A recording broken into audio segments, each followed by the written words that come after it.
I did not snoop. It was a stupid cosmic accident. Her laptop was open on the kitchen counter, identical to mine, right down to the sticker on the lid. I just wanted to check tracking on a shipment for my firm, but then I saw her inbox. A subject line hit me like a physical punch. Divorce strategy urgent. Sent to a top law firm. I hovered for 3 terrifying seconds before clicking, and my entire world caught fire. In black and white, my wife of 11 years laid out her plan. Strip me of my business, my house, and my retirement before I ever discovered her affairs. Plural. She bragged about manipulating our finances and building a narrative to ensure I was left with absolutely nothing. Signed, Madison.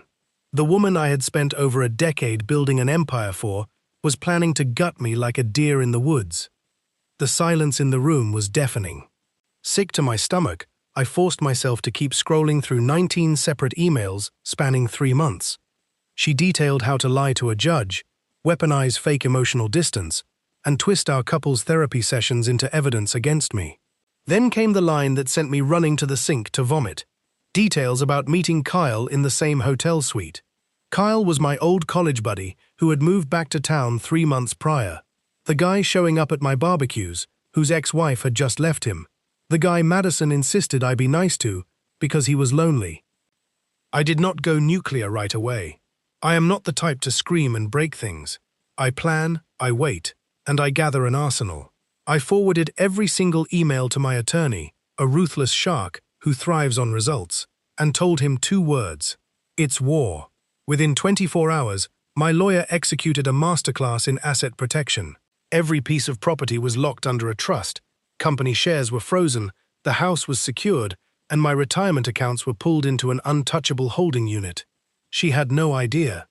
I silently packed up and drove to my private cabin in Vermont, just to breathe air that did not taste like lies.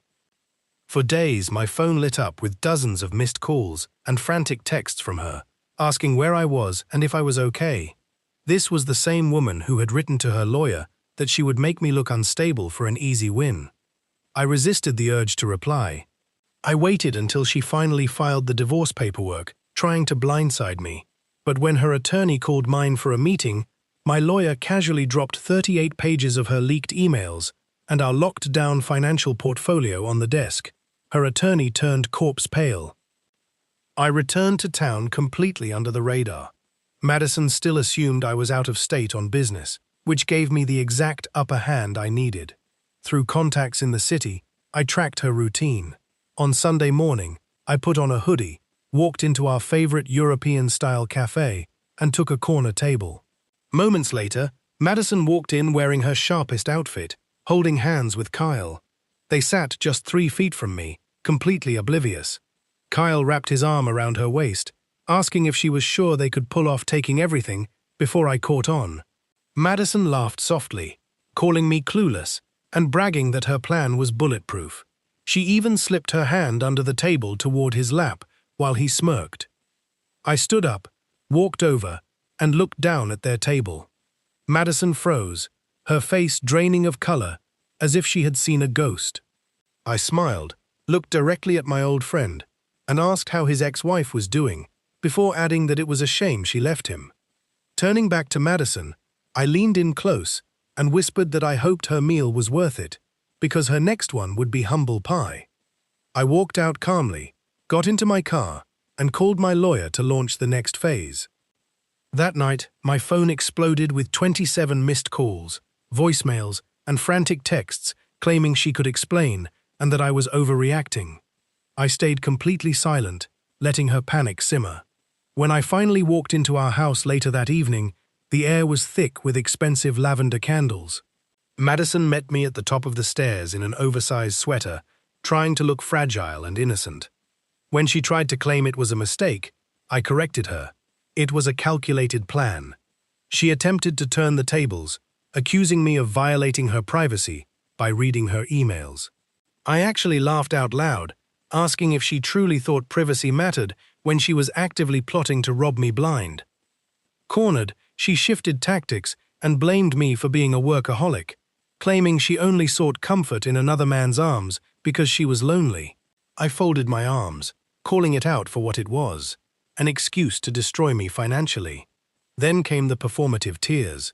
She whimpered that she was scared and felt me slipping away. I stepped close and reminded her that I had built a massive life to accommodate all her dreams, yet she treated me like a stepping stone. When she saw I was completely unmoved, her eyes hardened. I told her straight to her face that she wanted war, but I had given her a head start.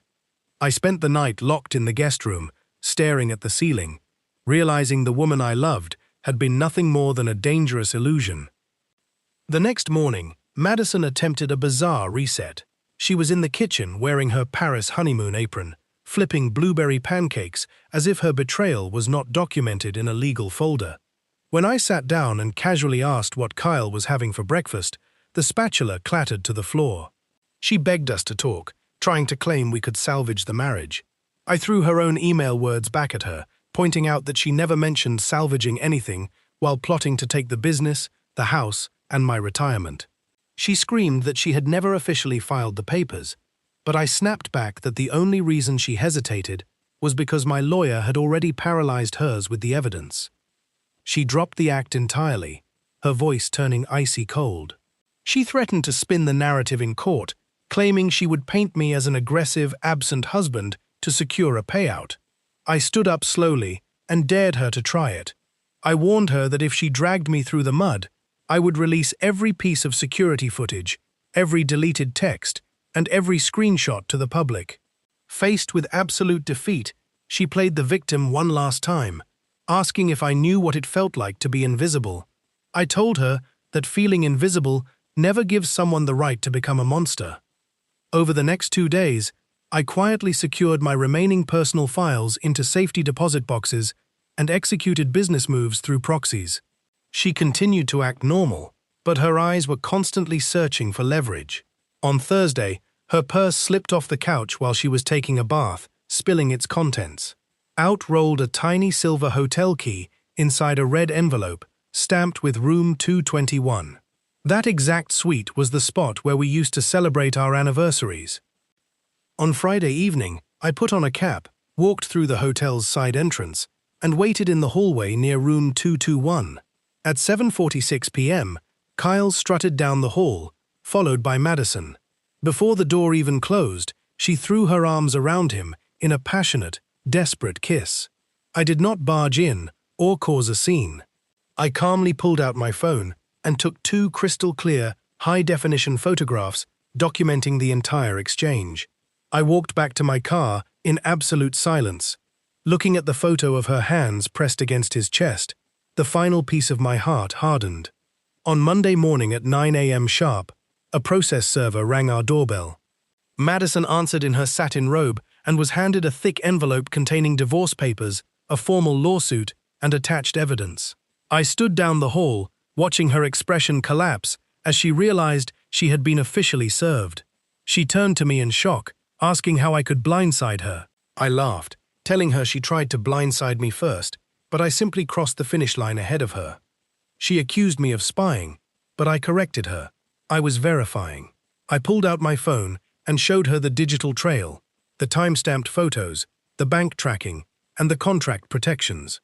I reminded her that under our original prenuptial agreement, which she had completely forgotten about, she was entitled to nothing she tried to steal. She sank onto the couch, her eyes frantically scanning the pages for a loophole that did not exist. When I asked if she even loved Qley, she remained silent. I picked up my suitcase, told her I already regretted ever meeting her, and walked out the door for good. 2 days later, I returned one last time to collect my father's watch and a small safe from the master bedroom. I found Madison sitting on the floor, surrounded by messy papers, tissue boxes, and a half-empty wine bottle. She looked up and muttered that she never thought I would actually leave, admitting she assumed I still loved her. I stopped and told her that love bleeds out slowly until nothing is left but numb silence, and that her biggest mistake was assuming my love was a weakness. As I grabbed my safe, she tearfully asked what she was supposed to do next. I told her to start over, without the stolen life she had planned to build on my back. Then, I delivered the final blow. Qley had been served as well. Because of the adultery clauses and explicit naming in the court filings, he was being dragged into the lawsuit as a co-respondent and material witness.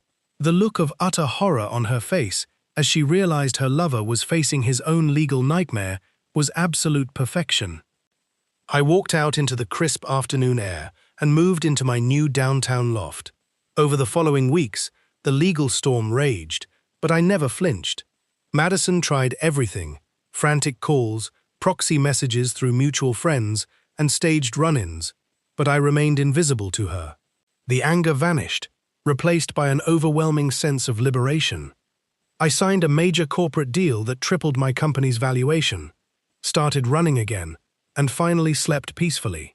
She had set out to destroy my life, but in her greed, she accidentally set me free.